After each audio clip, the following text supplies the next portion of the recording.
Caffeine and Connections with Angie. Connect purpose, spirit, love, wealth, and networking. Relax and chill.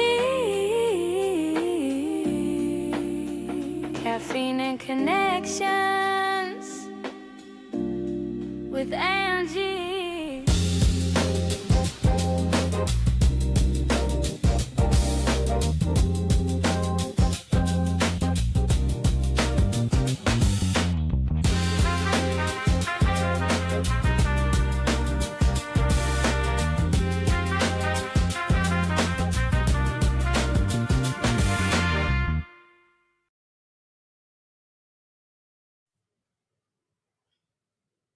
And we're back.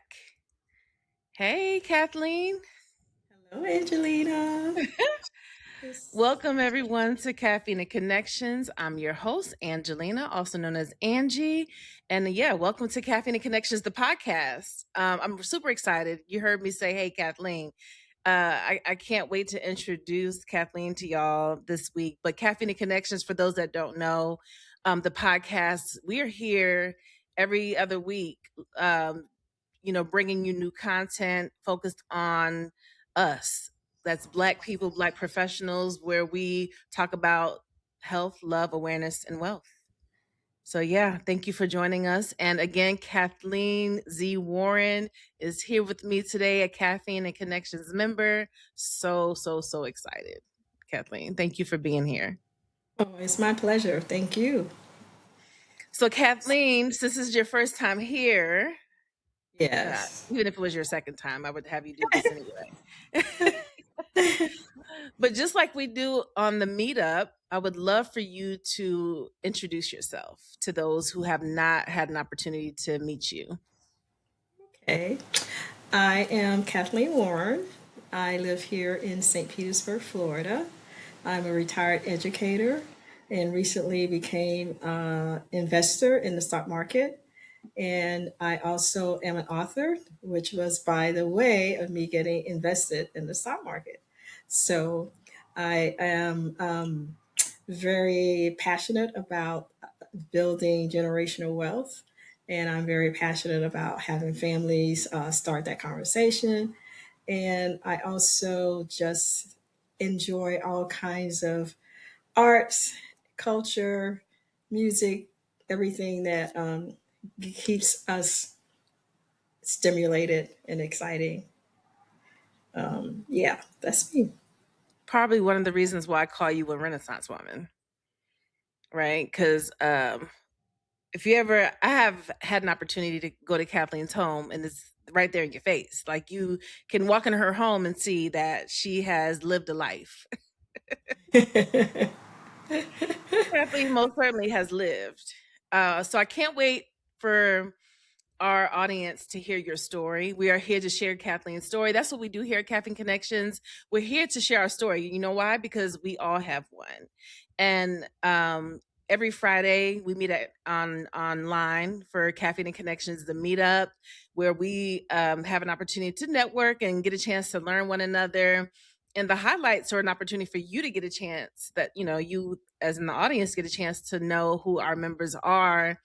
Because we're blessed week over week to get a chance to hear from each other, but now you get a chance to hear from them as well. So, Kathleen, your story is wonderful. Everyone has a wonderful story. I've been trying to get you here from the very beginning. I've been Yes, you saying it have. over and over. I mean, Yes. honestly, I think it was after speaking to you where I was like, man, like we have to start sharing our stories. This is before we even talked about having, excuse my little hair right here. It's kind of sticking out. Sorry. But listening to you and having conversations with you, I was inspired to want to share the story before we even came up with the podcast. Do you remember that conversation? I do remember that conversation. Yes, you're I mean, absolutely right. I'm just a believer in our stories, right? Because we all have them. And, I feel like our stories resonate with other people and can be truly inspiring. And I think that your story is very inspiring. Based off of what I know, I'm pretty sure there's still so many other layers to it, right? Always learn something new. All right. Feels like every time. Absolutely. So where do we start with Kathleen Warren? Well, you already said it. You're from St. Petersburg, Florida, right? I live here now. Yes. I've lived other places, but this is my current place that I'm living. So what is your birth home? Miami Beach, Florida. Ah, Miami Beach, Florida. And what brought Yes. you from Miami to where? Well, I was born in 1955, and at that time, most African Americans went to an African American hospital, but the ambulance took my mom to the wrong hospital. So I was born in Mount Sinai Hospital, right there in Miami Beach. We lived in Okay. Liberty City, so there was Okay. no reason for me to be born in Miami Beach. And people, when I tell them, they say Miami Beach. I say, yeah, Miami Beach. And they're like, are you sure about that? I'm like, yeah, I'm sure. So Because yeah, isn't Liberty City further north? yes, yes. Like, So how I did you get down to Miami that Beach?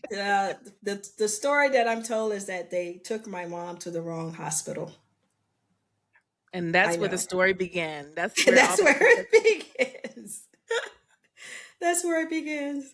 So from Miami Beach, we moved to St. Petersburg. That was one of the places that we lived. And then my mom remarried, and we moved back to Fort Lauderdale, and stayed there basically while I was in elementary school. I did go to high school in Fort Lauderdale, and I also in between went to junior high school in St. Petersburg.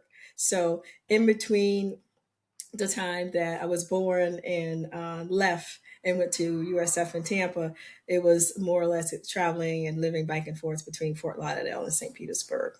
So you Yeah. can honestly say you are a true Floridian. I'm a true Floridian. All right. Absolutely. I'm a true Floridian.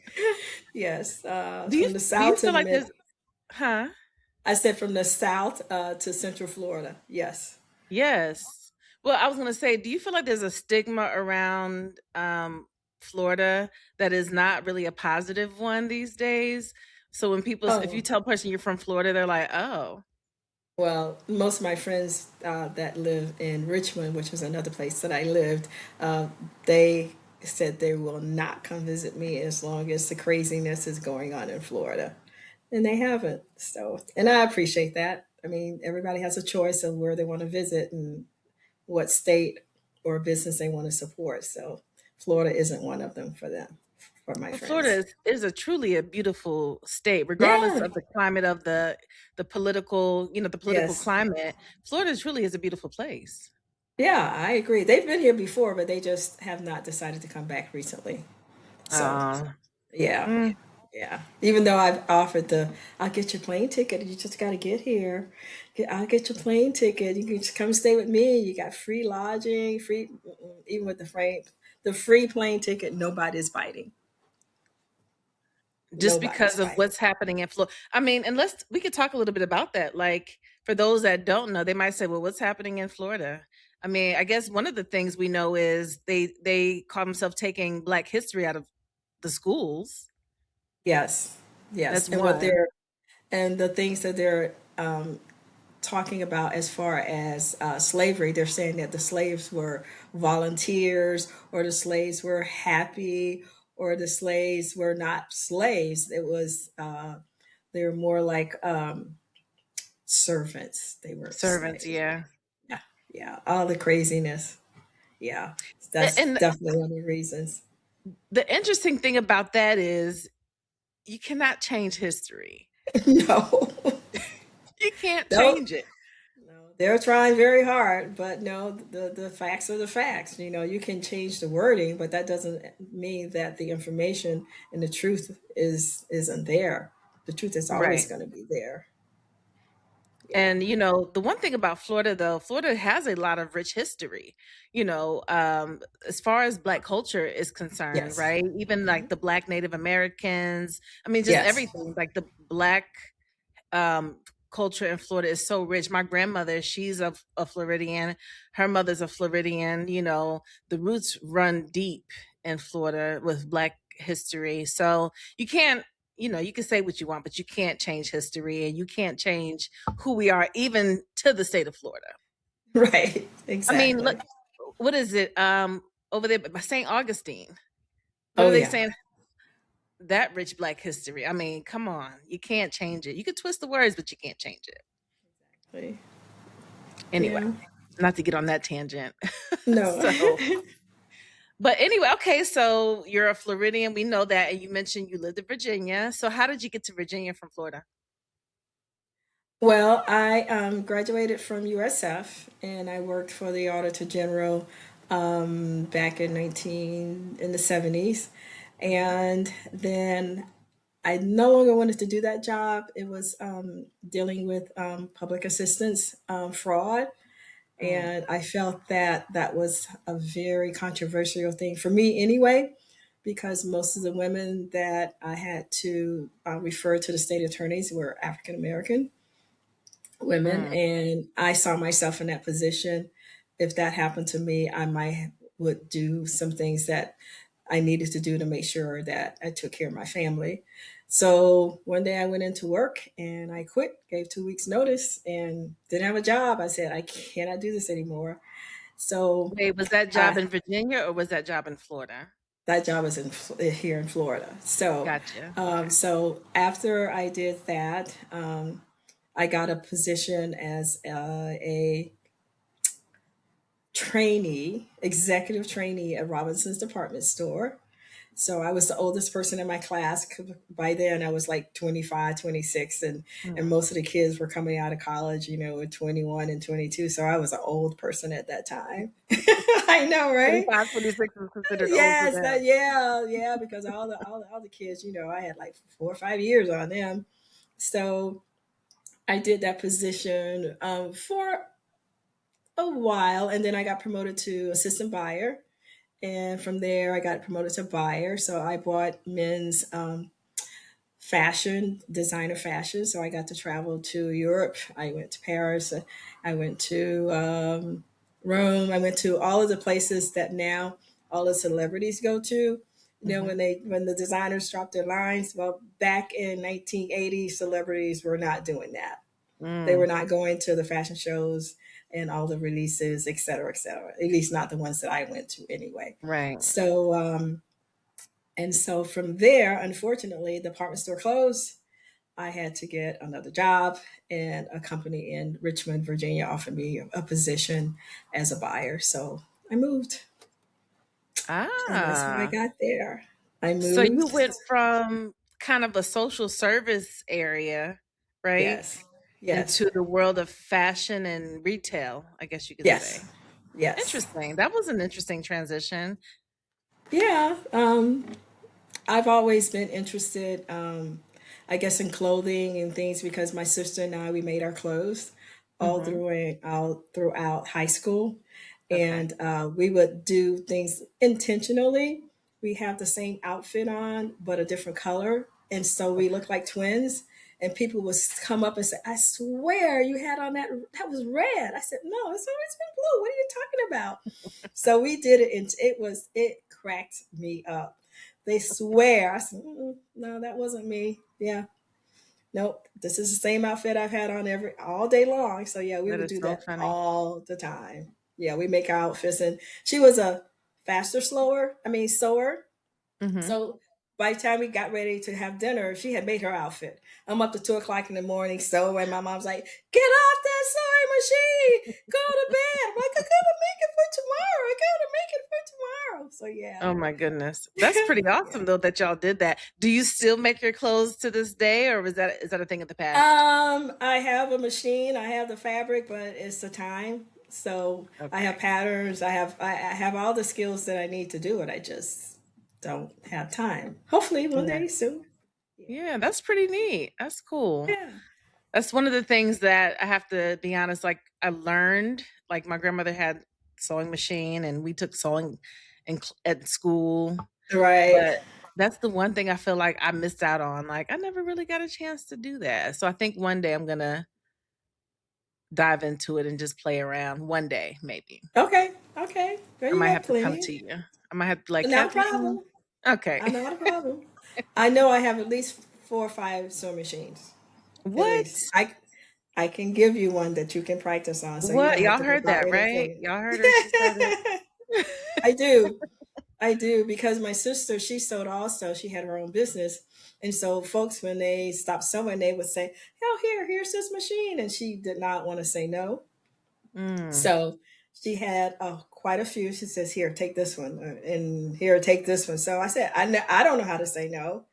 So I So have at you took it. least, yeah, so I have at least 5 machines here, Oh my along with goodness. along with the commercial sewing machine. Yes. You truly are a Renaissance woman. I mean, that's one of the things I don't. Well, I do remember you telling that story about you and your sister sewing the outfits when you were younger.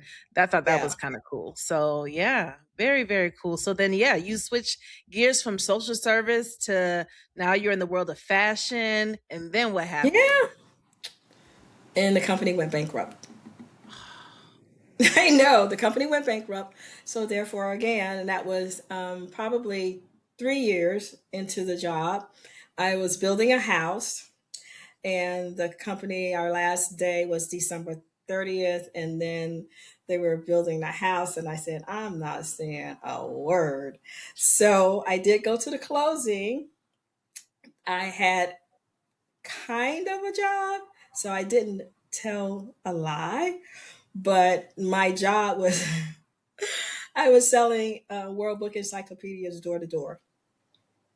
So that was my job, and That's I like a actually that's always like an in between type of thing, like a little like a sales type of hustle in a sense, right. right? Yeah, Right. yeah, yeah. So it was they'll hire everybody because what do they got to lose? so so I did that, and I actually did pretty well. I actually ended up having a team and all of Wow. that, and then one time I missed my quota by 0.000 something. I'm like, you know what? I'm done. I'm this close, and they're gonna say no. So I Hold on, what stopped did they that say no to? because I missed my quota. You have to have a certain a number of I'll call them points for lack of not knowing exactly what they did call them. Mhm. And it wasn't like by one full point or two, it's probably 0.000, like 33333. And I'm like, it was with sales. And I was like, no, no. I'm not going to do this. I'm not going to go through this agony every quarter with these sales and miss it Because by it was less than a commission point. only, right? It was commission only. And so Yes, they commission weren't only. gonna. So they weren't. You said they said no. Were they say no to paying you? What were they saying no They to? said, okay, no, in terms of, so because I was having had my own team, I Okay. miss keeping my own team because you did get commission, and then you get more commission off of the The team as they residual, make. yeah, Yes, yes, yeah. It's yeah. like the pyramid type of situation, right? Right. Yeah, Yes, indeed. yeah, Yes, boy. I think indeed. we've all been through We've some of all been those. there. Absolutely. Mine wasn't Absolutely. encyclopedias though, I tell you. So I can't imagine going to it. Was it the world World one? Book. Oh The my World Book. gosh. We Yes, loved having yes. those in the house Oh, I know. I know. So this was in the 90s. This was just before things start coming into before they phase them out. the phase out, before they started putting them um I guess with CDs and online and all that kind of stuff. So it was in 1990 I that didn't I even know was they doing did it. that. I was still selling door to door in 1990. Gosh, now for any young person that might be listening to this, they're probably like, "What? What? What is an encyclopedia?" Right. Absolutely. Oh, we loved having ours. Absolutely. My grandparents had it right upstairs in the little library. We loved it. Yeah. So after you walked away from that, what was next for Kathleen? Well, I figured if I could sell encyclopedias door to door, I can start my own business. So Ah, I opened up a gift shop. It was handmade and handcrafted gifts, and because I like to have parties, the name of it was Xenomias, which is my middle name, Gifts and Galas. So it's the gift shop, and the gala was the party and event planning. So okay. So you had a gift shop event planning business yes, or party planning. yes, event Very parties. fun. Yeah, yeah. So I did that. And then the events and the parties kind of taper off after a while. So I just really focus on the gift shop. I specialized in custom gift baskets. All right. Mhm. So now I'm curious, what were in these gift baskets? All You kinds of remember? things. Yeah. Oh yeah. But they all had names, So there was the Virginia basket, which had the things from Virginia, the peanuts, and the all the other kinds of local things that were known for the in the area. So it was a Virginia basket, and then of course Valentine's, the sweetheart basket with the chocolates and the um, cars and all those things. And then I had a passion basket, which was one of the favorites, which had massage oil, Mhm. some edible type products, and it also had what do you call those things? Massager Oh, in nice. there, and then it had a coupon book. Well, it was a naughty coupon book, Mhm. and so it was fun. So I had the gamut in the shop, and then I did the baskets based on the things that I had in the shop. That's And I fun. also So did go ahead. also did delivery. I delivered. That was Okay. before DoorDash and and all those guys. I made my deliveries to the customers. Yeah. Hmm. I was gonna say at this point, they probably now understand why I call you a Renaissance woman. Because it had Yeah, like we're only talking about in the 90s now. We hadn't even gotten into the 2000s yet. I know. Right. Right. Oh my gosh. So yeah, so that was a Mhm. lot of fun. I did that. Um, there was a show in which it was Pam Grier. Um, it was about the bar. It was a bar. It's a black a show. I forget the name of the director. I want to say it was. I don't know. I can't remember. I'm sure I can look it up really fast. But anyway, um, when they actually would start the beginning of the season, all of the actors would buy each other gifts and stuff. So Pam Grier was one of my customers, Oh, and nice. so Very and so I cool. would did her gifts for the actors in the show, and some other fun things. He didn't come in my shop, but one of the actors. It's crazy. I'm drawing a blank, but anyway, they would come in the area and they would be shooting films, and so they blocked the street off, so you got to see all kinds of people and all different actors. So it was a lot of fun. And one time they rented my furniture out of my shop. So what city were you in when all this was happening? It was still in Richmond. You were It was still in still in Richmond. Richmond. Okay. Yeah, Richmond. yeah. And so you've seen even Richmond transform to what it is Oh now. yeah, Because yeah. Richmond doesn't look like the same place that it was No, at that not at time. all. I had to take my glasses off. Typically, I wear them, but I think because I'm not used to wearing them for whatever reason, they're That's cloudy. all good. So Yeah. yeah, so yeah, take them off. So yeah, So yeah, Richmond has so changed. Yeah. it has changed a lot. It's actually now a foodie known as a foodie place. They must have a Mhm. restaurant open every week. Oh my goodness! And I enjoyed it because it was at that time over 50% African American. So I was like, oh my gosh, black people, a lot of them. Yes. I told you my Yes. favorite place is the Croker spot. Oh yeah. Yeah, Yeah. out that Yeah. way. Very So cool. Some of the best cornbread, I tell you. oh, it was James Earl Jones. James Earl Ah, Jones James was the Earl actor that Jones. was filming in the area, and I got to actually see him and say hi as I was about to faint. It was like, "Hi, Mr. Jones." I seen a picture of him recently in his younger years. That was a fine black Oh man. my goodness, he was fine way back in the '90s. I mean, he was good, yeah, good looking, but even back then in You're his right. yeah, I was like, "Oh, okay." Yeah.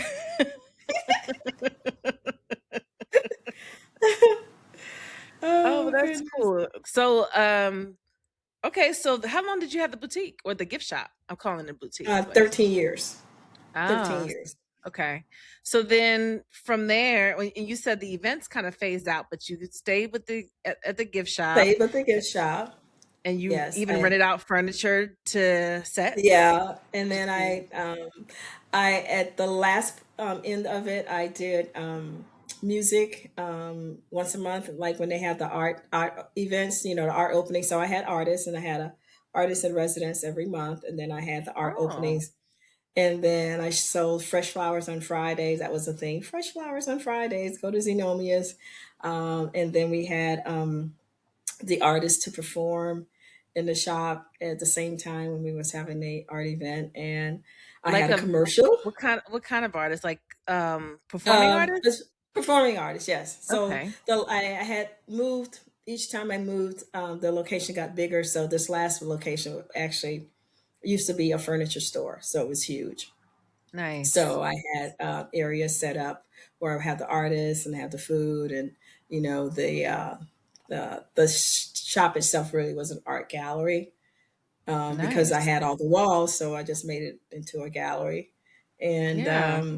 let's see, one of my good friends, she's a jazz artist, Renee Marie. She was my first artist to perform in the shop, so I was so excited because I said I have an Yeah. international artist. She says I'm not international. I said, did you go overseas? She said, yeah. I said, you're international. You're international.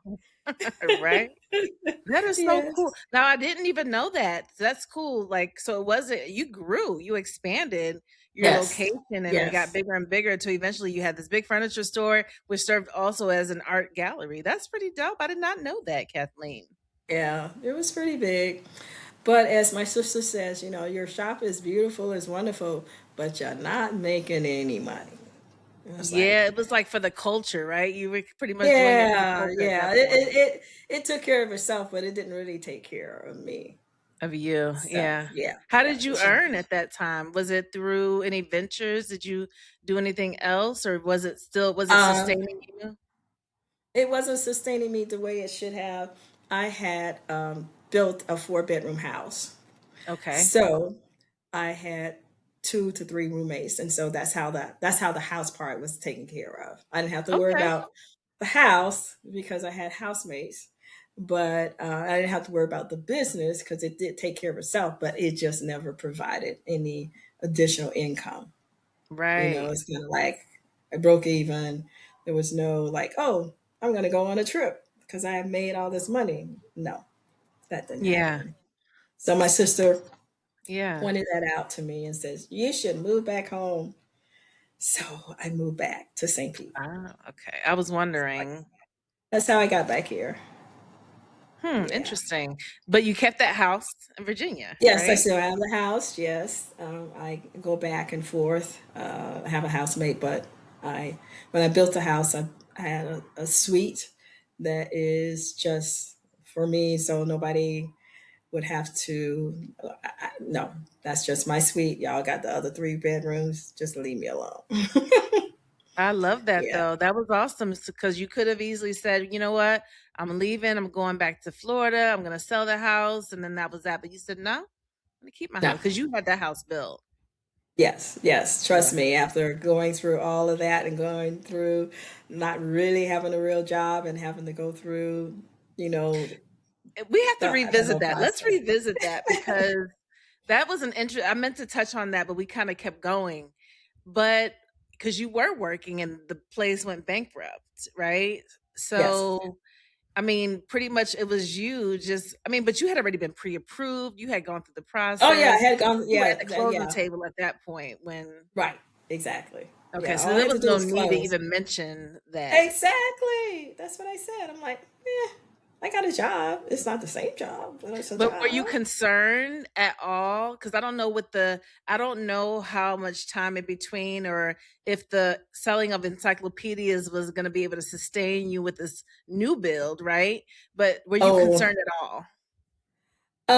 as long as I had closed on the house, I knew I would find a way to make it work. So it Yeah. didn't matter whether it was with the encyclopedias or me getting some other type of retail position. I wasn't really worried. I really wasn't. Yeah, that's No. good.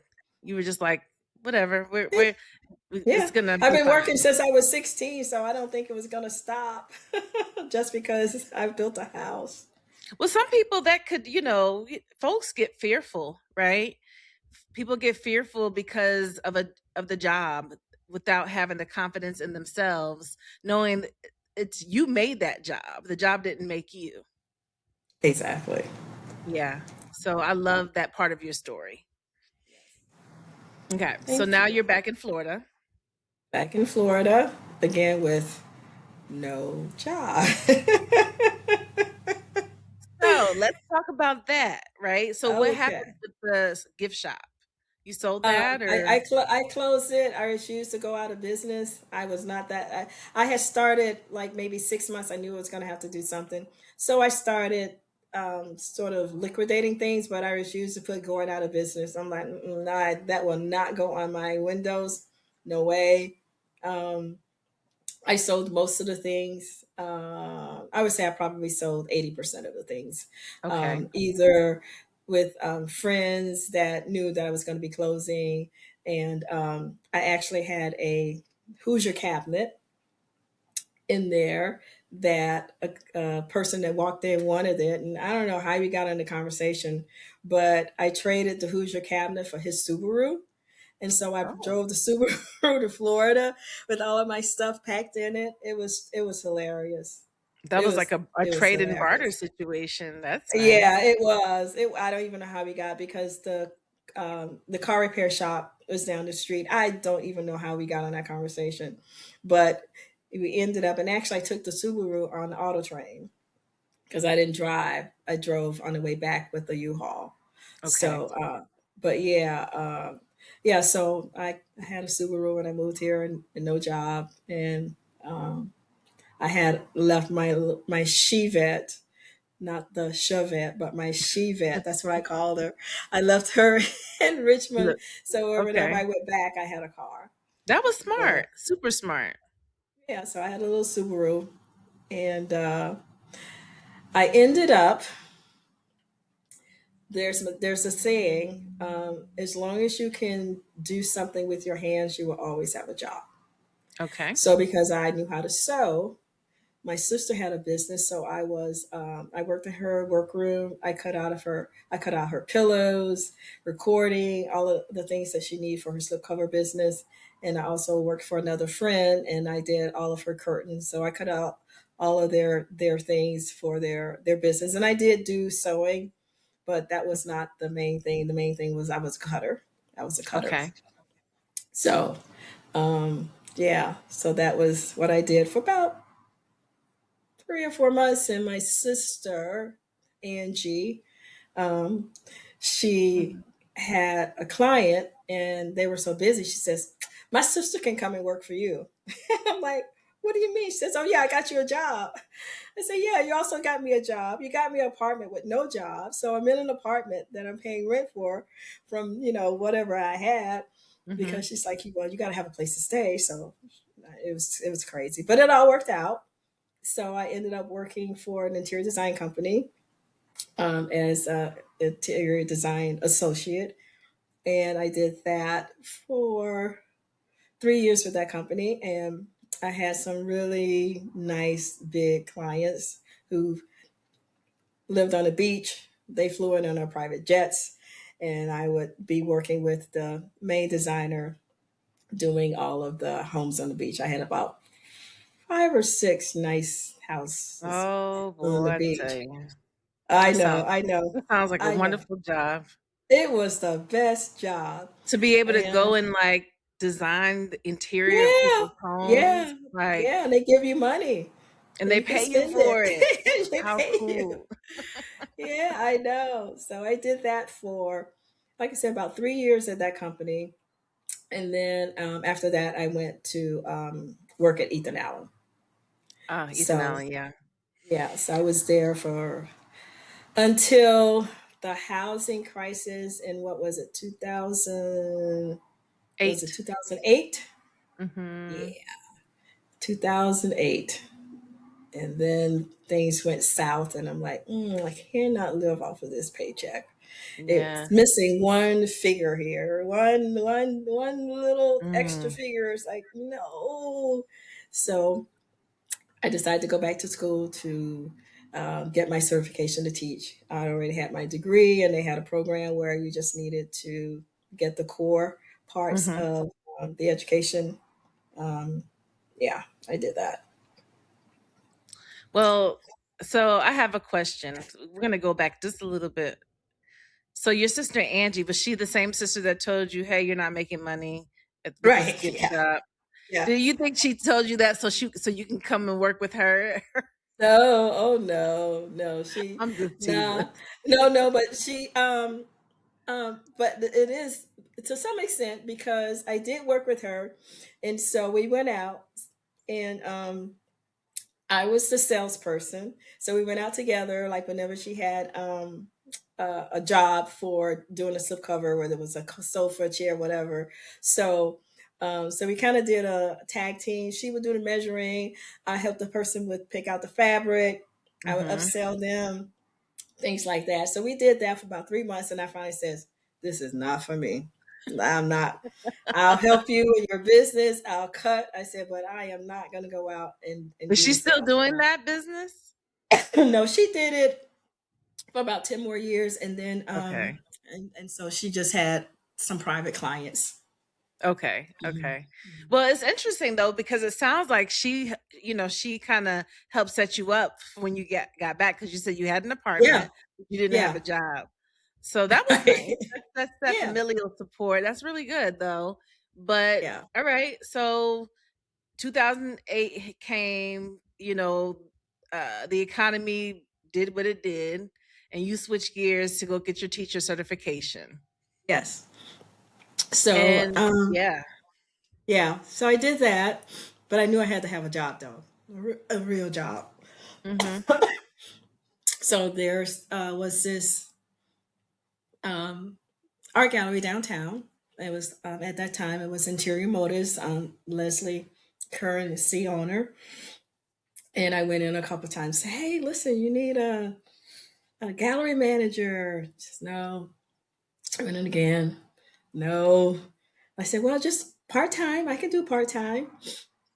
And about the third, maybe the fourth time, she says, well, maybe. So she said, when can start? I said, I can start now. So, like the next day, I had to uh, put up a show. Okay. So The it next was kind of day? like the next day. It was kind of like a Okay. test. I had to Okay. put the show up.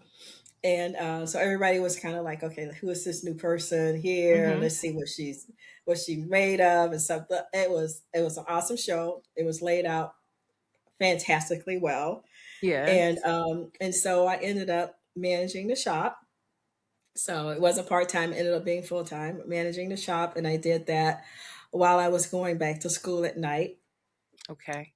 So I managed the shop during the day, went to school at night. Before I went to the shop, I had to do my internship at. I found a school that was open like around 7 o'clock, so I could Mhm. be there at 7. Open up the shop at 9, go to school at night, and then on the weekends I was the hostess to um, Savannah's, which was a restaurant across the street down on Central. Kathleen talking about a Uh, woman that was getting it done.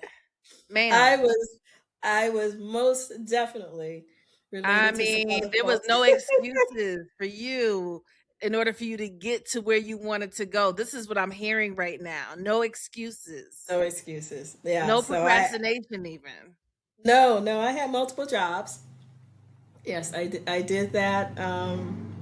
Yeah, I did that. It's Yeah. like I had 5 jobs. Oh, and I also on Thursdays, I didn't have to work at the gallery on Thursdays. I also substitute teached on Y'all, let Thursdays. me tell y'all something real quick. Kathleen likes to talk about me being busy and had doing all Yeah. these different things, but truth be told, Kathleen, that was you. I want to ask you if you don't mind revealing the age you were when all this was happening, when you transitioned to go get your certification to be a teacher, you were doing all these jobs. 54. Y'all, there is no excuse. I don't want to hear that you're tired. I don't want to hear it. 54. And I'm like, oh my gosh, I can't believe I'm going back. But what else was I going to do? Oh my I mean, I gosh. had to do something. And like, the economy was like horrible. And I said, well, teachers are always going to be needed. And I said, "Ooh, I don't get to work in retail. I don't have to work Christmas. I don't have to work Thanksgiving. I don't have to You were work getting any of it these done. 'Cause holidays." that was your big goal. You're like, let's do all this now. So once I get the Yeah, certification, I don't have to deal with the holidays and stuff. I can just have my yeah, time. yeah, yeah. It was 54. great. 54. Mm-hmm. Okay. Yeah. Yes. So okay, so let's talk about that space, right? You did all these things for that goal because that's what it sounded like. You were like, let me do what I have to do so I Oh, can yeah. get to this. So then how long were you teaching before? Because now we're about to jump into the next part. How many of look, I feel like your life is in chapters, uh, or phases, right? To what Right. phase of your life, right? Like the after retirement, post retirement. Yeah. So I taught until 2022, June of 2022. And what year did you start? I started in 2009. From okay, so that's what's how many years is that? 17 years, 16 years? Like 13, Is 14, that it? 9 to 22. Yeah, something like that. I can't Yeah. remember. Yeah. Yeah, so I did Okay. that. It was good. I enjoyed it. I really did. I didn't really want to retire, but I had to go to Richmond to renovate my house because I had a tenant that unfortunately was not treating it the best. So I kind of retired to make sure that I could keep my property maintained in such a way that it wasn't going to be, I won't say falling apart, but you know, some Is it people do because you had better. to dedicate time to that you Yeah, decided to because I, retire? yeah, because I couldn't do it at first. I thought I could do it like during spring break, summer break, Christmas break, but really that wasn't going to work. So I hired a consultant to help me with it, and I kind of was the GC on the Mhm. job. And but they consulted me and they got me all the people that I needed. Okay. Mhm. Okay. So then, I mean, with teaching, you did it for, we'll say, over 13 years, right? Yes, 13. After Hmm. having this life of, being a creative and doing all these creative Yeah. things outside of selling encyclopedias, of course, but having done all this, now you're teaching these children. What age groups were they? I taught primary, so first, second, fourth, and fifth. And if you're teaching first, you're also teaching kindergarten, trust me. So, okay, kindergarten's first and second, and fourth and fifth. I did not teach third grade. Were you still in the area of art? Um, well, a lot of times when we had projects, I had always a little art bent to it. So I was always teaching to students to have a little more creativity. And I would go back and says, "It's not enough detail on that picture." Or say, "Where's the sun? You're outside. Where's the sun?" You know, and then a lot when they are that young, they do stick figures. I say, if you don't put some clothes on that child, I don't know what I'm going to do. Put some clothes on. Where's the hair? So You by the time encouraged they the got, creativity. yeah, yes, absolutely. That's awesome. Absolutely. Well, I mean, I'm looking at your description there. It says Kathleen Z. Warren, investor, author. Have y'all heard anything about investing yet or author yet? That means in her, from what was that, 0809 to 2022. How did we get to investor and author? Well, there is a lot of things that happened in 2022. Like I renovated my house in That's the one 20. in Richmond or That's the one in Richmond, okay. and then in 23, I still was renovating. So 24, things kind of settled down a little bit, and I started doing some volunteer work. And I went to the food bank. Hmm. And while volunteering in the food bank, I heard some ladies talking about stocks. I was like, ooh, Mm, I want to be in on that. So uh, Casey was there and Helen was there. And I said, so what are you guys talking about? Being nosy. mm-hmm. And that's what they said. So I went over to Casey's house. I was so excited because I was going to open a brokerage account, and start this investing thing. And 2 hours later, I still don't have my brokerage account. And Can you tell us why? I know why. I just want you to tell them why. I can tell people why. I'm not embarrassed. Right. Sort You of shouldn't not be. embarrassed. But anyway, I couldn't open a brokerage account because I didn't have online banking. I didn't have an online banking account. I was not techie, not trying to be bank savvy. I'm like, I'm a retired teacher. I'm not trying to do all that mess. So But I let's found let's have out. another point of reference. What year did you say this was? 24. 2024, right? That was just we're only in 2026. We're only in month 2 of 2026. So if y'all think about what she's saying. In 2024, she didn't have an online banking account to even open up the investor brokerage account. Okay, continue. So once I realized that, and Casey was like, "Why is she taking so long?" And I said, "They said I have to have an online banking account." She says, "You don't have an online banking account?" I said, "No, I don't." So the next day, I went into the bank and did my online banking account. Probably could have did it online, but I didn't know that because I don't deal with online. So I went and opened my online banking account. I think the next day or two, I went over back to Casey's and I got it all open. I was so excited. And from there, I started investing.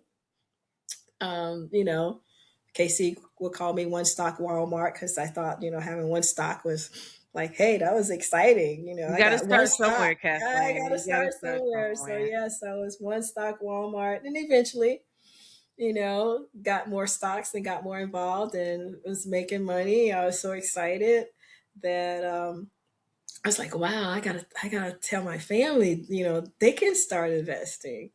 So I thought about how to approach it, and my thought was to have family meetings where we would talk about wealth and money and investing and things like that related to having them understand that they need to have their money make money.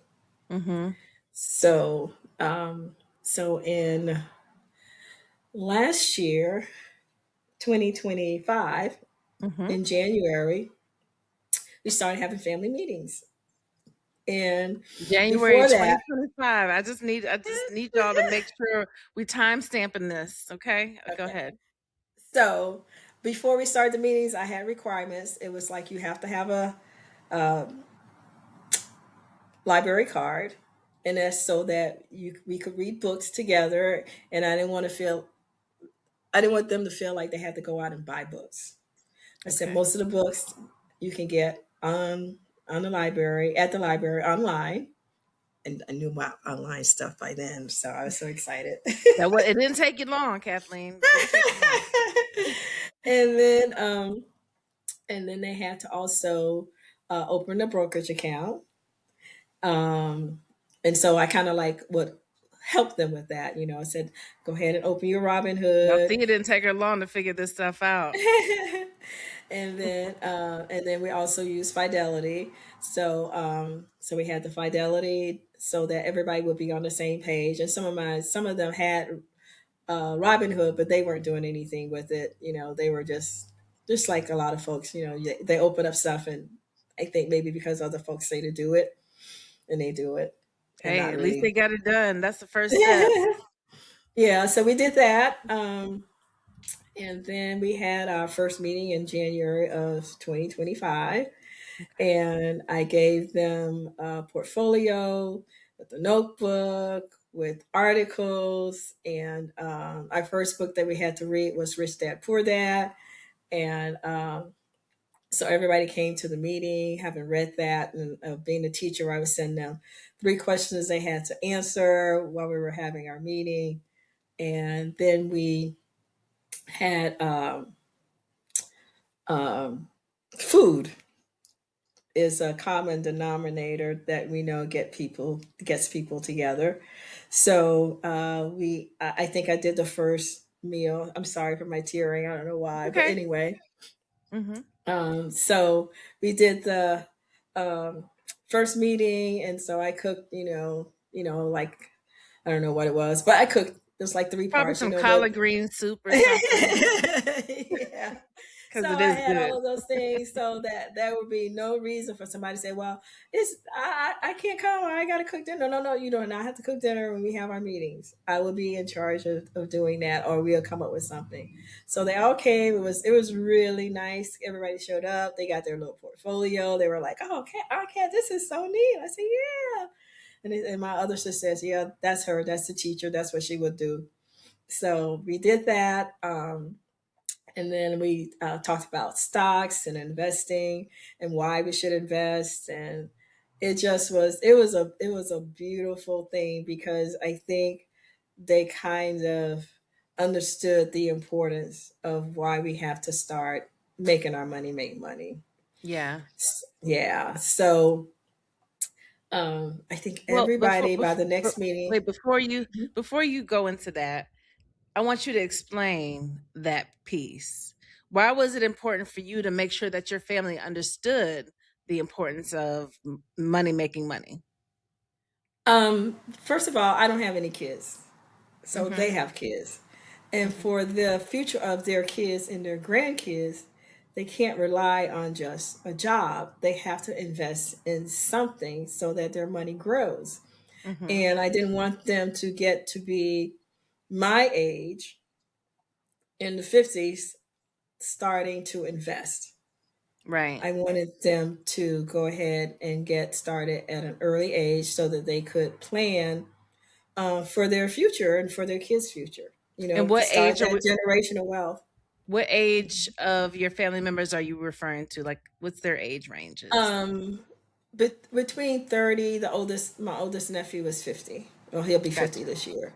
Okay. So most of them are 30s. I would say was one, two, three, four 30s and maybe three in their 40s. So it's enough of them. They have enough time to go ahead and start making good decisions. Mm-hmm. And I understood about compounding and dividends and time in the market and not being rushed. Investigate, do your research and that kind of stuff. So I wanted them to start doing that so they can build generational wealth. Yeah. Hmm. So, that's one of the things I remember when you first started talking about doing that with your family, I was so inspired. I mean, we talked for a long time about this. And, I remember you saying that, and we've talked about this in other areas as well. A lot of people say this, that they're trying to do what wasn't done for them, right? What you're doing is bridging the gap, it sounds like, within your family. So then that way, do you feel like at this point you're the pioneer? You're going to be that ancestor that people look back and say, you know, either Kathleen or Aunt Kat or whoever in your family is referring to you, right? They're going to be that person that says she's a person that left us this or taught us this. Oh, most definitely. That is what I'm trying to do and be. Not because my grandparents were very very smart. They left air property, so that house is now serving the third generation.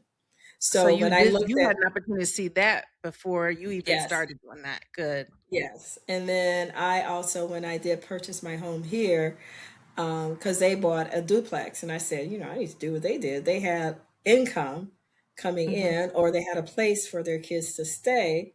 So I bought a home, my first home here, with a garage apartment, so I could Okay. have income, and I used them as the foundation for that because my grandfather didn't buy a house until he was in his 60s.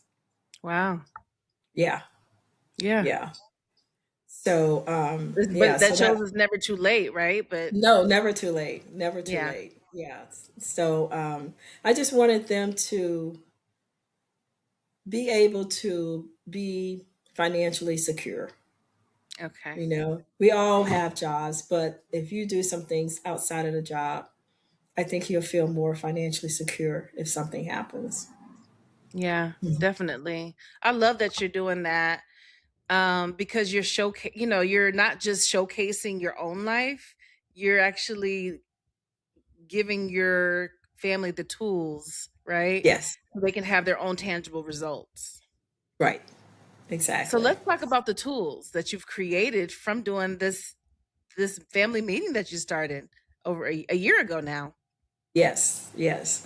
So in the process of doing the family meetings, I kind of felt that if my family could do it, everybody's family could do it, because it's not like we're all, um, you know, PhDs or this or anything like that, or have all of this background that would make us more exceptional than the average person. We're just average folks, you know. Mm-hmm.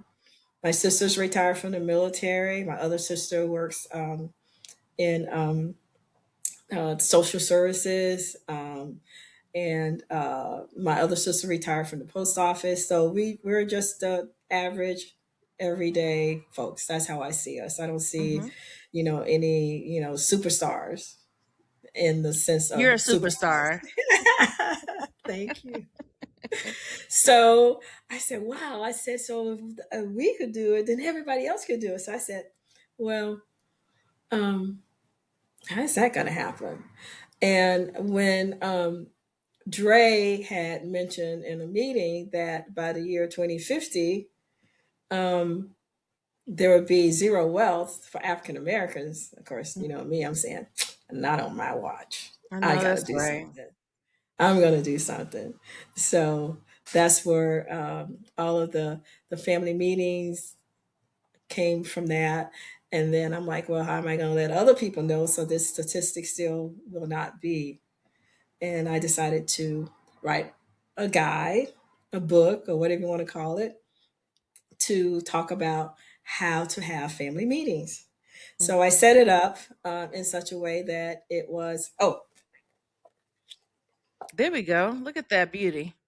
yes, family legacy planning, building wealth that lasts beyond generations, monthly meeting guide. So I wrote the guide so that other families could start having family meetings. And I laid it out in such a way that I call it a no-brainer, because it's like a 5 weeks. Every week there's something for you to do. It's not like you do it all at one time. And every week there's something for the host to do, and there's something for the family members to do.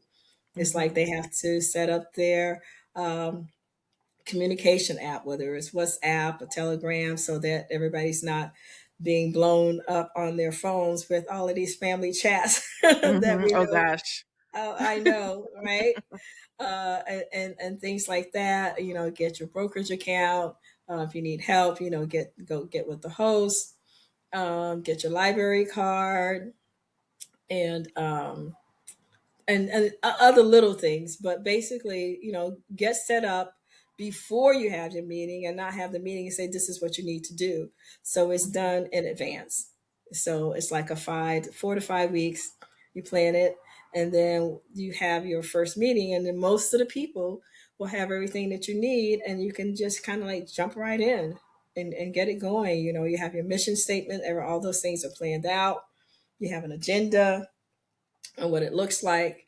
And I'm in the process of trying to maybe do some little shorts when we have our family meetings, just so that people could see, what it kind of looks like. And I have an Yeah. appointment with someone to actually do a Zoom with them on their family meetings, so we can talk about how to get theirs up and going. That is So so yeah. awesome. That is so So I yeah. mean, I have to point this out. Y'all, remember that timeline? In 2024, she was at Casey's house. Casey was going to help her open up her brokerage account. She couldn't open up the brokerage account because she didn't have an online bank. But couple days later, she had that. She got set up. A year later, she's having family meetings, showing her family how to do the same thing that she was taught, right? And now a year later, after that, she's got this tool for anybody and everybody Anybody. Yes. Yes. to I'm do what she excited needs to about do. it. Yeah. Yes. At the last event with my nephew Dre, one of Hmm. the young men came up. He says, this is great because the font's not too big. I can read it. I love the graphics. He says, this is awesome. You said the font's I not too big? no, the font's not too small. Okay, okay, okay. Sorry, yeah, the font's not too small. The font's, I can read it, the graphics, and so he bought it. He says, because I can see that I can read it and understand it as opposed to, you can get all these books about wealth, but the font is so small. And when I say that, it's like, that means you're going to have to be doing a whole lot of extra thinking. And there's a reason I say that. When the font is in such a way that it's inviting to read, Right, then you're more likely to read it and read more. When you right. have these small fonts, mm-mm, you're Well, like, oh, but also in the family, can you hold it up one time? Can you hold it up again? I want to say it the right way so we can have it on record. Family Legacy Planning Monthly Meeting Guide is practical. yes, It's yes. practical. It's so practical. Like Kathleen's a retired school teacher for elementary kids. So she's coming from that, she has that lens and that perspective where she can put it on paper and present it in a way even probably an elementary school student can interpret. Yeah, that's kind of probably the way I wrote it. I took myself out of it and I said, so is the average person going to understand what you wrote? And let's change that up a little bit. You don't want to be too far up with the Mhm. terms. So you're gonna, a lot of times we're taught to, as a teacher, to actually explain the terminology while you're actually using the word. You'll Mhm. say, for example, if you're talking about stocks, you could say stocks, which are a part of a company that you own shares in. So Mhm. part of that is also in the sentence as well. So, yeah, so you're trying to make sure that people can understand it. What's the point of having the book if you can't understand it? Yeah, You you can't provide the relate to it. clarity. Yeah. Yeah. Yeah. And there's glossaries in there and all kinds of things that help folks to understand. A glossary in the workbook anyway. Yeah. So I just felt like that was the only way for me to expand folks' understanding about building the wealth, that it doesn't have to be this, oh, I got to have a whole lot of money, because that's not true. Yeah. You just need to have time and you need to get started. Well, And and I want to say this also, and I'm saying this because me and you, we speak, so I have some familiarity. But I think it's important for a person to understand this part of your story as well. I think is a big part of your story, just from me and my perception of you. I feel like a lot of what you do is based off of faith, also, because the one thing you haven't touched on is your real estate ventures, right? yeah, You mentioned right. investor as a stock on the in the stock realm, but you mentioned you built a house. You mentioned you got your house in St. Pete with the apartment there, right? But we never really talked about that journey, even on the real estate investing side, right? And just how your faith, because I feel like that's one of the things, Kathleen, another thing I admire about you, and I'm inspired by is you. And you said it earlier, like you figure it out, right? And like you Yeah, don't have the doubt, like it's just like it's going to work itself out.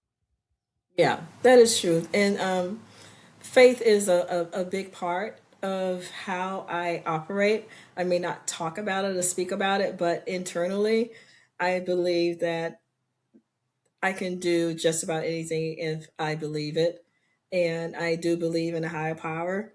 And as long as I'm doing what I'm supposed to do, it's going to work out. And I've got to work hard. And whatever the obstacles are, I got to work around them, go under them. Whatever I got to do, I will do. Because That when I reminds me bought of my my favorite house, quote. Mm-hmm. because when I bought my first home here, um, I was working at the first interior design company. And I told my sister, I said, "Man, I'm paying all this money for rent." I said, "I should be buying a house," you know. Mm.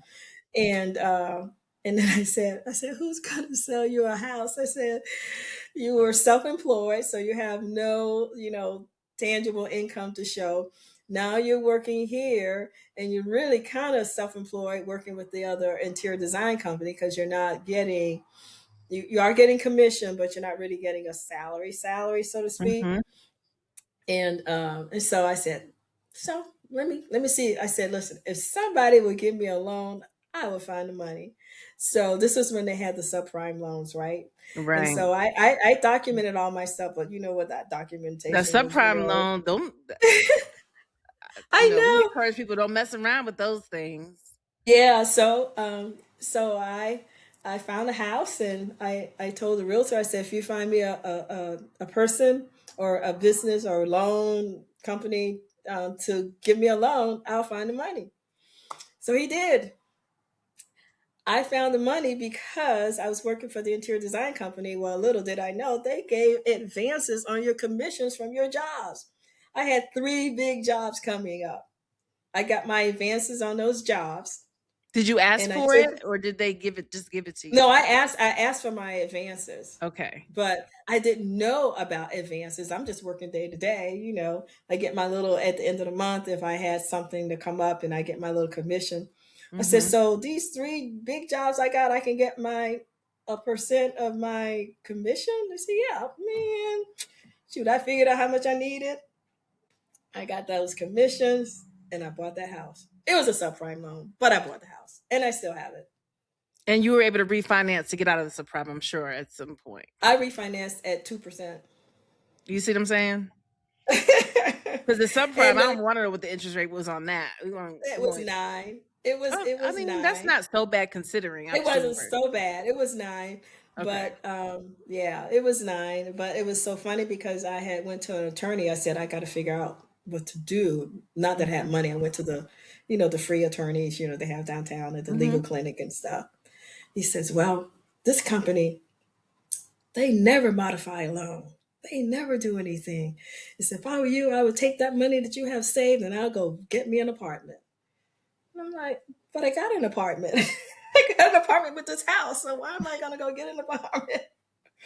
So I did everything that loan company asked me. If they asked me something one day, the next day they had it. And lo and behold, they modified my loan at 2%. You see? Because you So believe yeah, that you I could. believe. Yeah, I was like, how do you know? I'm the one person that's going to get it. He didn't know that Mm-hmm. though.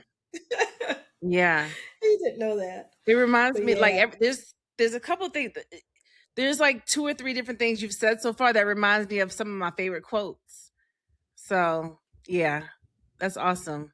And today, for church, one of the things on the screen is God won't bless laziness. He multiplies movement, not excuses. there you go. Love it. Love it. Love it. So, but okay, so the investment again, the faith or manifestation even, right? Of the things that you want have happened on the real estate side. Sounds like even on the workforce side even, right? Just in almost different areas or all areas of your life. So, did you see yourself, post retirement doing what you're doing now? I was just supposed to travel the world. That was it. I was not trying to I was not trying to write a book and try to sell the book in different venues and different ways. I just wanted to travel. But what happened was COVID. So COVID took away a lot of my excitement about traveling. 'Cause I said, you're gonna have to wait probably because it was 22 is when I retired. I said probably 24, 25, you can start to travel. And so I did, but it was just like one trip and not 4 or 5 trips. Yeah, So that kind of changed things a lot. But now I'm traveling internationally like a couple times a year. So yeah. next year maybe 3. So if I get to 3, I'll be happy with What's all your the other trips in between. what's your favorite place that you have traveled to post COVID? Post COVID. Well, I've been to Greece, and last year it wasn't my favorite. It wasn't your Um, favorite. I was yeah, wondering if yeah, you didn't have the best experience there, right? yes, right, yeah. Okay. It was okay, but everybody didn't look like me. There was not enough people that looked like me to make me Yeah. be all excited. So I went to Belize, and I really like Belize Yeah. a lot. And I would say probably Belize, probably because I'll be going back there in another month or so. And So almost a yeah, month. Yeah, pretty much. yeah, exactly, pretty much, I'm yeah. excited because I'm going too. Whoop, whoop. Yeah, we're going to Belize. We're going to Belize. So, okay, Yeah. what about pre-pandemic? Your favorite place to travel? At that time, I'd been to Paris like 3 times. So at that time, it was probably Paris. Really? What is it Um, about Paris that you like? oh, just that vibe, man. It was just so laid back, and it was I don't know, just a lot of stuff. You can walk, you can get up in the morning and have your little, croissants, and Okay. it was just a different thing. It's not like most cities here in the U.S. aren't walkable, Okay. so you can get up Besides New York in your City. apartment. Yeah, yeah. So you can just it was just you could do everything by walking, and just a lot of different areas, and but now, if I was to go back to Europe again, I probably would do Amsterdam. I would skip Paris. I liked Amsterdam. The vibe there was also very, very, very cool, very neat. And they had a great museum there, the Tropics Museum, which had all of the um, countries that's a part of the tropics. So it was mostly people of color and African American, Africa, um, all of the places that were in the tropics. So that Interesting. was pretty cool. Yeah. So, what place haven't you traveled yet that you look forward to traveling to? I'm going to Tokyo in October, so I'm looking forward to Ah, that. Yeah. very cool. Yeah. Well, Awesome. yeah. Hmm. Well, kind of going back to your guide and tool, talking about, legacy planning with your family and, bridging those generational wealth gaps. I mean, I always say this. I've said this to Dre. I'll say it about you. Y'all are evangelists, right? Financial evangelists in the Black community. This is one of the reasons why it was so important for me to have you here, besides sharing your story, but also evangelizing so people understand the benefits of understand the benefits of, yeah, bridging that wealth gap. Yeah. People Yeah. that And people that then, look like us. yeah. And then the way it's done in my family, so everybody's here. That's the adults and also the teenagers and also the little ones.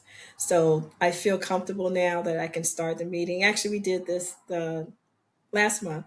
We started the meeting all together.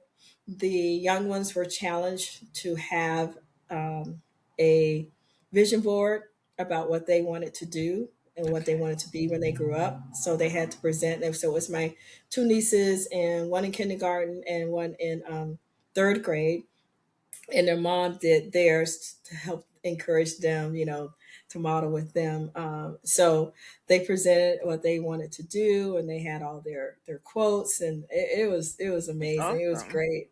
So the next two, this month on March 1st, they'll be presenting theirs, and so I'll be working with the younger ones. So those guys, because I want to teach them the value of a dollar, and I want to teach them that they need to look at money differently, Mm-hmm. not just for spending and consuming items, but it's a tool to have you have a successful life. Mm. And yeah, so that's my goal. Is I'll be working with them this year, so they will have lots of challenges. We'll be doing lots of things. I'll be working with them throughout the month. I won't wait till once a month. I will give them things to do, and I'll have them in a chat where we'll be talking about different things. So I'm excited. That's what I'm really excited about, because if we can get them Yes. before they become consumers of Yeah. everything, then my job is done. Yes. The The job is educating the done young with people. that. Yeah. Yes. Planting those seeds early. Yeah. I Yeah. love So that. yeah. Yeah. Because recently they had there was a birthday or something. I said, I am not buying a gift. This money is to go in your account, Yeah. or your custodial account. Your mom's going to put this money in your account. Hmm. Out of all the different ways of generating wealth, I guess you can say, or just educating on um on money, right? What do you think is the most important thing the Black community specifically needs to know?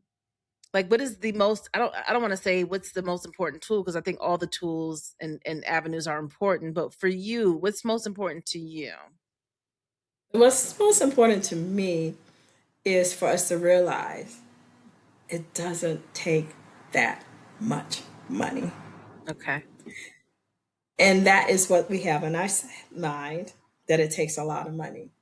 Because if you think about it, if someone was to save $1 or $2 a day, Mhm. that'd be $30 or $60 a month. Mhm. Okay. And at 300, and let's see, my math is not, but anyway, basically, um, $30 a month times 12 months, 3 times 12 is $360 a year. Okay, $720 a year. And if they were to put that in account for 10 years, if the child was 5 to 7, the children would be multimillionaires Isn't that just amazing? on just on dollars a day, because of the compounding. And Just that's the one part we don't dollar a understand. day, 30 One bucks a dollar a month. day, you can make your child a millionaire if you But start at age 5. Kathleen, okay, let's talk about that. And I know we're quite over our time, but this is important stuff. No, no, no, it's fine. This is look, we doing this. Okay. How, right? There's that parent that's saying, I put $30 a month in my bank account or my savings Uh, account. How do I make my child a multimillionaire? I don't see any increase. yeah. Well, you can't do it that way. There is whole life insurance, of course, which is probably one of the best ways to do it, because there's many parts to that. Your child will be able to not have to worry about if they have an illness or something develops later. They're always insured. Yep. They're always insured. The money goes into the account and it builds cash value. Yep. So they can use the money to buy or build a home, part of it at a certain point. Years later, they can start a business. And when they retire, they have money for retirement. So all of those are wonderful ways to use that tool just with dollars a day. And on top of that, when they pass away, there's money to bury them. Start for the next generation. So it is the best tool for all of those things, for health insurance, and life insurance, of course, building and getting those major steps in life covered. Mhm. Also for building generational wealth, because when you go, that money goes somewhere, and that can actually be for the, it doesn't always have to be, it all depends on how you want to set it up. It doesn't always have to be necessary for the parents, because if the parents were taught by the grandparents about that, then that would go to the grandchildren and start them building that wealth. So there's so many ways to do that. 529 plans are ways Yeah. for education, but I stress that getting the whole life insurance is something that's going to be, I think, the most beneficial for the amount of money that you can start with For your child, yeah. for your child. Yes. And, the idea is that it stays in there. It's not like you're going to be spending it or using it. But, for major life steps, yeah, that's important. But it stays there. And when they get to be 65, retirement age, because we know they're not going to probably have a pension or any of those kind of things, And Social Security might be gone at that point. might be gone. Yeah. So it's a way to have them be financially successful. Yeah. That's good. And in other words, don't put that $30 a month into a savings account. It's not gonna Absolutely not. No, do any no, no justice for savings you. accounts. And listen, even high yield accounts aren't high yields anymore. So no, get with a financial advisor. We recommend Dre, We recommend and Dre Martin. that's Yeah. right. And get that started. And get that started. And Yeah. and it's and once that becomes a part of your lifestyle, it's easy peasy. It's not like you're giving something up. It's just like going to get a, hopefully not a soda, but going to get something uh, that is nominal in money but makes big impact later in life. Yeah. So let's reiterate something. I mean, because you've made some valid points, but I want to, just talk about the book a little bit, right? And you, as you an investor and now an author, what is your long term vision? Like, what do you see long term for yourself and just for the book? I already told you, I was like, you could do this and you could do this, but what is your vision? Well, there's a couple of things that I'm attempting to do with the book. What I want to do is have workshops Hmm. so that the book would be the guide for the workshop to help others understand. The process is not, it's not a complicated thing. Okay, these are the steps that you can do um, for starting your family planning. And if the family planning is not something you want to do, that's okay. You can also have planning with other people, other friends, or you might want to visit that avenue.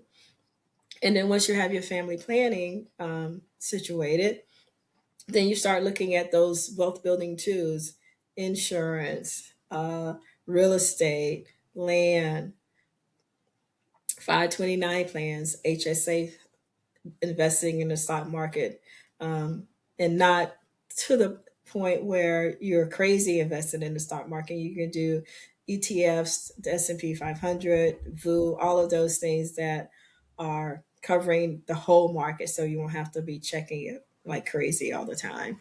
Yeah. So the goal is to have workshops. The goal is to have to do a book tour. I don't know what that looks Ooh. like. I know, right? We're I putting would that love to out do there it. for you don't know Yes, who's listening, who might pick up that's on that right. one. I would love to have a book tour where people can, actually say to themselves, wow, this is possible. This is something that can happen. And then the other thing would be to, I would love to, okay, well, I don't want to give away what I'm planning on doing next, but to have the different age groups where I have something in place for them, because the guide is like for a family, Hmm. but there's other age groups that I'm working on presenting information for and putting And you it in also have a, the workbook. the workbook, family legacy planning, So we know the guide multi-million is guide this. workbook. The guide is there. The guide is, the big book for your family to get together. What is the workbook in conjunction with the guide? Like, how does it support it? Well, the workbook follows the guide in terms of, it takes those wealth building tools, for example. Um, it starts with insurance, wealth building with the stock market, wealth building with real estate and land, wealth building with wills and trust, and wealth building with estate planning. So, what Okay. it does, it goes through all of those different topics, Hmm. and it talks about some of the things that you would do. For example, with the insurance, it talks about designing your insurance policy. Well, who's going to be the provider? How much money you're going to put in it? What kind of riders you're going to have? And then where you can adjust it. Every if you need to make an adjustment, there's a place for you to do that. So There's are those also like exercises for you to get with your family and say, "Hey, absolutely, let's do these let's do these. exercises and let's practice." And Yes, and okay, it's a way for families to have a record all in one place, as opposed to on a piece of paper that they never can find when you nice. need it. And there's a place to have meeting notes about what you all decided, what date you decided that on, what did you learn, what surprised you, what decisions that you make in your next meeting date. And also, what I like is there's a glossary of all the Yeah, terms that's related to that particular topic. nice. And the teacher and me did a quiz. So there is a quiz Y'all better for listen. you. Do you have the Kahoot link in there too? The Kahoot link, I think I have mentioned In the guide, right? in the guide. Yeah, Yeah, yeah. yeah, Kathleen, yeah. she creates some Kahoots for us, so we are educated on the stock market specifically. So yes, I already know that everyone's gonna, hopefully people are utilizing it and actually taking it to their families or their friends, their sorority groups, fraternity groups, their social groups, and using it as an opportunity because I feel like it's a great fellowshipping opportunity, right? Oh, absolutely, Yeah, absolutely, you might have to trick some people absolutely. into getting into the room, but You might. You might, eh, but listen, we did yeah, that with one family member. I have two that had not showed up, and one showed up, and he's come back like twice. At first, he's like, "Oh, I can't." So you know some stuff. I said, "Well, I hope I know some stuff. At my age, I should know something." So they're excited about coming and learning, whereas before, yeah, that's our cat. She's always doing something. But now it's kind of like, I might learn something. Okay. So we're starting a family bank, and he was the first person to contribute to the family bank. how about that? Yeah. You So just so never know I who feel might bite. positive. Right, exactly. So don't ever give up. Always Don't keep give keep up. going. Well, that's good Don't advice ever for your give up. family. Yeah. Because Don't ever give that's up. one thing that you know a conversation that's come up even in this one webinar that I participated in recently, with the Black office. It was like, okay, so yeah, you can do this with the people in the public, but how do you do this at home? Everything starts at home. And then when I Right. say home, I'm just speaking of just your family, right? Yes. So I think that I encourage anyone listening to the sound of our voice to reach out to Kathleen to find out, how how to get started. Yeah, and the website has a lot of information on there. It has resources that are listed in the guide because you can't. I wanted to be where, yes, I may have the link, but you're not going to write down the information. So all of the links are in the resources. You just gotta tap it, and it'll take you straight to the information that you're looking for. And you might have So some people, Kathleen, who maybe aren't so savvy with investing yet. They might, be tuned in to some YouTube channels, and they might be hip to things that other people are doing, but maybe they haven't done it themselves. Would you encourage them to get the guide and start themselves, and then eventually bring other people in? I would encourage them to get the guide so that they could do research, because the things that are on YouTube may not necessarily be the best. And I think you can do your own due diligence with using the guide. And you can also have your financial advisor, which everybody thinks costs a lot of money, and that's not really the deal. Most of Right. financial advisors don't charge in that perspective. A lot of their um, money comes from the products that they present, and also um, uh, commissions are kind of built into the products. They're not, it's not like at the end of the year you're going to be getting a bill from a financial advisor. So everybody should have a financial advisor. Agreed. I do encourage that. But I think the guy will, I think that will put you at ease. Okay, all righty. These are things that are doable. I know I can do this. I know I can get this account open. The steps are here. And the guy specifically says, you know, do your research, do your own due diligence. Go to use Fidelity, which we use on SMI, because it has a wealth of research information. And I would definitely encourage that. I wouldn't necessarily encourage a lot of things that are on YouTube because it's not designed for you. It's designed for the person presenting the information on the YouTube for them to make money. It's not necessarily Right. designed for you to make money in a way that you would feel comfortable with. And that goes for TikTok too, Yes. because a Yes. lot of people tune in to YouTube like it is Bible. Same Bible. thing with TikTok. Yeah. That's they call Bible. that YouTube University, right? Yeah. Yeah. So Yeah. just a little tidbit from this Just YouTube video. just saying. Just I saying. wouldn't, yeah, I wouldn't necessarily use that as a way for me to increase my financial wealth is using YouTube. No, you have to do your research. Yeah. Yeah. And I would suggest that maybe you have someone that you're doing your research with so that you can bounce ideas off and get more comfortable with learning the lingo as well as understanding what's happening in the market globally and locally.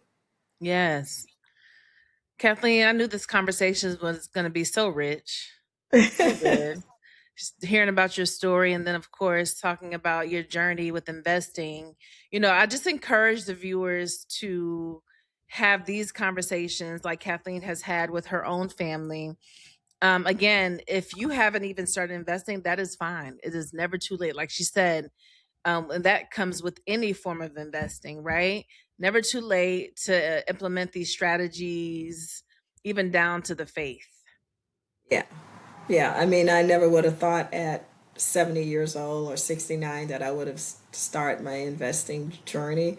But it's been great. You know, I've had, the SMI group, I've had KC, we're up all the time talking about, did you see this stock or did you check this out? So, I definitely would suggest that it's not something that I would go on a journey by myself with, Yeah, but to find a like-minded person where you can talk about it and just gather more information as you go and as you're learning so you're not feeling isolated by yourself like what's this about. Then you can ask them, hey, what did you think about this? You have a better, I think, understanding. Hmm. that's great advice. And Kathleen, so I'm going to get all your information so we can put it in the description here, everything Okay. that you would like for the public to have of yours. But I encourage you to reach out to Kathleen Warren Oh, because, sure. I mean, obviously, y'all heard her. She's a Renaissance woman. She's been there. She has done that. She um, has learned and she wrote a book about it. So, no, but seriously, I mean, obviously it's a guide, but these are things that you can implement into your own journeys, right? And I say, hey, once you get the book and you start with your own family, reach out to us, reach out to me. I would love to hear the Yeah. outcome of your own journey and what you've gotten out of, your legacy planning with your own family. I think that Kathleen probably would love it as well, especially if you get the Yeah. book and can give a testimonial. Yes, yes, there's a place on the website where you can give a testimonial as well. Yeah. Awesome. So, Kathleen, before we say peace out or goodbye, anything you would like to just kind of put out there for the people? I really think that it is possible for us to turn that number for 2050 around. It involves believing, number one, having faith, and working with your family. It doesn't matter the amount. Just get started because you never know what may happen where that small amount can become a larger because of maybe some gift or maybe something else. But if you haven't started, then where are you going to put that gift? You're going to consume and use that gift somewhere else. So get started so you have a place to add to becoming financially secure, building generational wealth, and changing this number that's horrific about us. Because I know we do everything. We can do everything as a people. We've always done everything as a people. I do not see this any different. I see in my lifetime that this number is going to change. And I'm 70, so I intend to live a longer, a Mm-hmm. long time. But yeah, I believe it. I believe it can be done. I just believe that people need to understand the urgency, and they also need to understand that it doesn't take that much. And then once you start, you're naturally want to give more. You're Yeah. naturally want to input more. It just becomes second nature. It's like, okay, this is for my great grandkids, or this is for my grandchild. So you'll start doing those things. Hmm. Yeah. Dre Yeah, and I, we had our Caffeine and Connections highlight. We've had a couple, but the very last one we touched on the 2050. Now they're saying it's 2053, right? They've yeah, changed the time frame. But yeah. we've talked about that. It's something that we have to continue to talk about, while we're all still here. I love the fact that you're evangelizing and you are putting that out there because it is so important. And one of the things, the concerns that I have for our community is not just the wealth, well, is the wealth gap, because we have, you have your high income, but you also have a very low income. But again, like Kathleen said, it doesn't take a lot. It's just taking those steps. Taking those steps. You Yeah. got to get started. Yeah. And the things that you might say, oh, I don't want to sacrifice. It's not really a sacrifice when you think about how much has been sacrificed for you to be here, how much our ancestors have given up. Those folks that were on that boat, those ships, look at what Because they they didn't want to be sacrificed. here. I can guarantee you No, that. look at what they sacrificed, their lives. And all Yeah. we got to do is just save a few dollars. Yeah. That is so nominal in the big scheme of life. It's Yeah. nothing. And we owe it to them to give something up so Yeah. that the ones after us will have a better life. I say They need one more. of the things I thought about is a fast, a financial fast, meaning you're giving up Yeah, liquor, you're giving up cigarettes, you're giving up all those, what do they call those things? The things that, you know, the vices. vices. You give up the vices and put that, what you would spend on those vices, put it into your own financial future. Yeah, yeah, exactly. Do it for 30 days. Do it for 2 weeks and see what Hmm. happens. Yeah. And as I told one of my family members, I said, why are you giving away your future, your child's future, and your great grandchild's future for a few moments of pleasure? Mm-hmm. Or why would you be giving away your future like that? That doesn't make sense to me. Because they're not That thinking about the doesn't. future. A lot of people are just so about the now. They want to feel good now. They want to. It's about now. It's an emotional reaction. It's all emotional Yes, and I reaction. and I see that and I understand that. Yeah. But now doesn't have to be 100%. No, You can agreed. cut the now back, Okay, so I'm just gonna have 50% of now, but the other 50% has got to be about the future. Mm-hmm. And Yeah. I know somebody says, well, I don't know if I'm gonna live to be, tomorrow or whatever. And if you do and you're not prepared, how ridiculous is that? Right. Yeah. Sometimes I got to put down my Haagen-Dazs butter pecan ice cream. Put that $4 into my Robinhood account. There you go. That's right. That's right. Just an example, Absolutely. Yeah. Yeah. $4, Absolutely. it's just $4. That $4 is Yeah, gonna I be spent know. right at the Dollar General at getting Haagen-Dazs on a Friday. Nope, not this week. Well, I know I have a 18 uh, slots for my wine, and I Mhm. said you do not have to have 18 every month. Just cut it back to 12. You do not have to fill it up just because it's there. Right. Every space for the wine does Every not have to space be for the full wine. of just yeah. Yeah. I said you can cut it back. So that's what my little See? vice. Kathleen's was wine, mine is Haagen-Dazs. We all cut back something. Yes, exactly. Exactly. Kathleen, it's been such a pleasure having you here. Thank you Oh, it's so been much. great. Thank And I you. Thank appreciate you you. every Friday for, committing to Caffeine and Connections meetup. Your energy is so welcoming and just, you're my auntie Kathleen too. I know Dre adopted you, but I called you that first. You did. You You did. and Casey, my fancy auntie. So I appreciate you and thank you for, just your presence and everything that you contribute to all of us. You are welcome. It's my pleasure. Yeah, and thank y'all for watching another episode of Caffeine and Connections. Hope you enjoyed the sharing of Kathleen's story. Check Yes. out her information in the description, reach out, get the guide, right? Yes. And let us know. Friends. That's right. Let us know what you think. Don't forget to comment, like, subscribe, share, all that good stuff. And until next time, peace and love.